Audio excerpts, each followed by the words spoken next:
Hello everyone, I'm Michael Cheek and welcome to Guitar Anatomy 101, or that's what we're going to call this first lesson here. One of the most important steps, critical steps in learning the guitar, especially if you're a beginner, is learning the anatomy of the guitar, or just the parts that are on the guitar.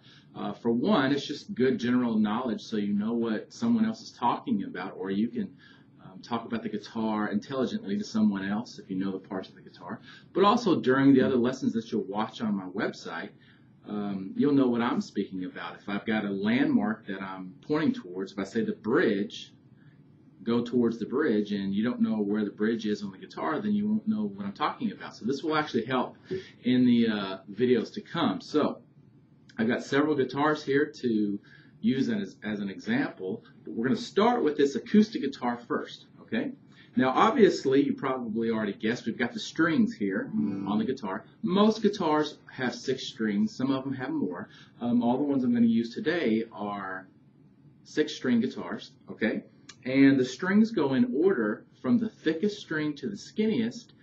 They are named by the note that they play when you pluck the string without pressing any fingers down. Okay, so when I pluck this thickest string here, it plays an E note, so we call it the E string.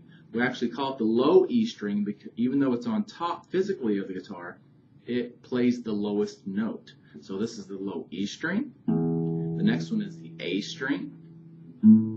Next one is the D string, G, B, and then finally the high E string because it plays the highest E. So E, A, D, G, B, E. One easy way to remember that I use with my students a lot, that they seem to remember pretty well because it's kind of funny, is you memorize E, A, D, G, B, E with the sentence, Eddie ate dynamite, goodbye Eddie. There's some other funny ones out there, but that one seems to work pretty good for me. Eddie ate dynamite, goodbye Eddie. E, A, D, G, B, E. So those are your string names. You definitely want to memorize those. It's one of the most important parts of this lesson, is memorizing those notes. And when I go to the electric guitar in a second, it'll be the exact same notes, okay? E, A, D, G, B, E. Memorize that. Okay, now as far as some of the other parts of the guitar, on the acoustic here, we've got a sound hole right here. And that's basically just called the sound hole because that's what amplifies the guitar strings. When I pluck a string, the sound vibrations, the sound waves, go in that sound hole, resonate this entire guitar body here, and come back out louder. Okay? So that's why the acoustic can be played loudly without an external amplifier being used. So that's the sound hole. If you've got a design around your sound hole, if you've got an acoustic too, this is usually called a rosetta. This darker piece of plastic right here, I'm going to move my guitar up a little bit. This darker piece of plastic right here that's glued onto the guitar body is called the pick guard. That's so if we use a pick, we don't scratch our expensive wood guitars. Electrics have pick guards, acoustics have pick guards. Now, a lot of the guitar can be remembered like a person. Okay, if you stand it up, basically, let me shift it down a little bit. At the top here, we have the head. You can call this the peg head, or just the head of the guitar. And I'm going to continue with that theme. You've got the head. Here you've got the neck. As you go down, just like on a person, as you go down, you have the body. This is the entire body of the guitar. Where it goes in right here, just like on a person, this is called the waist of the guitar. So you've got the body, the waist, moving up. You've got the neck and the head. Okay? This is the same on an electric guitar as well. Okay? Now, that is pretty easy to remember. There's a couple of names here that just don't make a lot of logical sense. They're just called what they're called. Okay? Now, this here looks like a white piece of plastic. On older guitars, it might be ivory or some kind of, on newer guitars, some kind of space-age polymer, resin, self-lubricating thing. They can be made out of a lot of different things, but that's called the nut. That's what the strings are pulled down against before they go in this spindle here, okay? So this is called the nut. At the other end of the attachment point of the strings down here, this whole assembly down here is called the bridge. Okay, so that's the entire assembly here. This is called the bridge. That's when I said earlier, if I said you're playing a note and I want you to go up this way, I might say go towards the bridge a couple of frets. That means go this way. Or go towards the head. That means go this way. So that's where the landmarks can come in handy. This smaller piece of plastic inside the bridge here is called the saddle. This is what your strings actually are pressed against, and it's kind of like the nut on this end though, okay? So essentially when you pluck the string open, that string is ringing from this exact point here on the saddle to the nut right here where the string is going across it, unless you press down the string somewhere up higher on the neck. Okay, now you've got the bridge, saddle, the nut, the head. These are tuning keys. If you've got your guitar in tune, you want to make sure you don't touch these. Don't lay it against the wall or just lay it down on your bed or something like that to where these tuning keys can get moved. Just barely moving one actually changes the pitch of the string quite a bit. So you don't want to mess with these if it's already in tune. We'll cover tuning in another lesson. Now, let me see, what else am I forgetting? You got your tuning keys, your head or peg head.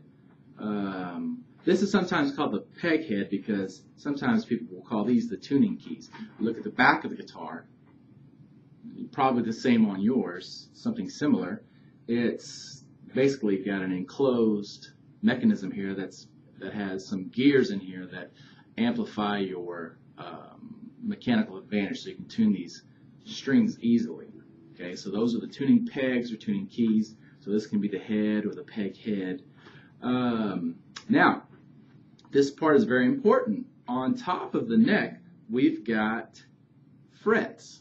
Okay, and really the fingerboard is the top surface of the neck here, and on that fingerboard we have frets. Now, frets, when I say frets, we're actually referring to the space in between these metal strips. Okay, so if I say point to the first fret, you're going to point to the space right here, not the actual wire. Okay, you actually want to point to the space. So there's first fret, second fret, third fret, fourth, fifth. Okay, the wires are called fret wires. When you hold down a note, and we'll cover this more in another lesson, when you hold down a note, you actually press down in the space behind that fret wire. Okay, so you don't want to be on top of it. So if I said go to the 7th fret, we count from this end up. 1, 2, 3, 4, 5, 6, 7. Okay, so those are the frets. Like I mentioned before, these wires are the fret wires. And most of you probably will have some form of position marker or fret marker on your guitar. Those are these dots, usually at odd numbers until you get to the 12th fret, you have a double dot. So we have 3, 5, 7, 9, and then we skip to 12, okay? And then it's 13, 14, 15, okay? So they don't mark 13 because it's right next to the 12th. I'll explain why there's a double dot there at the 12th fret later, but for now, you just know that. It's a way for you to quickly find frets. If somebody says the 5th fret, boom, I know right where to go because it's the second dot. I don't have to count 1, 2, 3, 4, 5. Or the 9th fret, boom, right there. It's the last single dot before I hit 12. Okay, so that's what those are for. A lot of times they'll be marked on the top of your guitar. If you get that closer, you can see the little dots. There's a dot there, there's a dot there, dot there. You can see those pretty well. Okay, so let me think. Am I forgetting anything? I don't think so. That's pretty good for the acoustic here. I've got another example of a different kind of acoustic here. This is an old guitar I like to play blues on sometimes. Okay, and this one for the most part is the same. It looks a lot different, but most of the parts of this guitar are the same as my other acoustic. There's one glaring difference. That's the sound hole. I don't have a sound hole here in the middle. I have F holes here on the side. So what that does is basically the same thing as the round sound hole in the middle. It allows sound to get in and then back out of this guitar so it can be amplified. But the guitar, other than that, is the same. I've got a waist, a body, a bridge assembly. This assembly is a little different. But even with minor variations, the guitars are pretty much the same. Okay, let me put that one up. That's an example of another acoustic. Now let me pick up this electric here. This might be kind of shiny in the camera. I know this white comes off kind of bright, but this is an electric guitar. For the most part, this is the same as the acoustic, except the way it amplifies itself. So this guitar is going to be a little heavier because this body is solid wood. It's not hollow, so it's heavier, but it's actually a little bit smaller too. So for smaller guitar players, you can put your arm around it. For younger guitar players especially, it works really well. The strings are not pulled as tight on the guitar, so they're easier to press down, and you can bend them, meaning I can push the string or pull it down a lot easier than you can on the acoustic. Now, one other difference you may notice here is on this specific electric guitar, I've got a tuning key assembly that puts all the tuning keys on the top instead of 6 on top and 6 on bottom. That makes no difference for your playing. It's just the way the tuning keys are set up. But this is still my head or my peg head, tuning keys, neck, nut, frets, fret markers or position markers. I've got a body. I've got the waist. I've got the bridge assembly, the bridge. However, a couple of big differences here, obviously, are the pickups. I have magnetic coil pickups here, and these are how this guitar amplifies itself.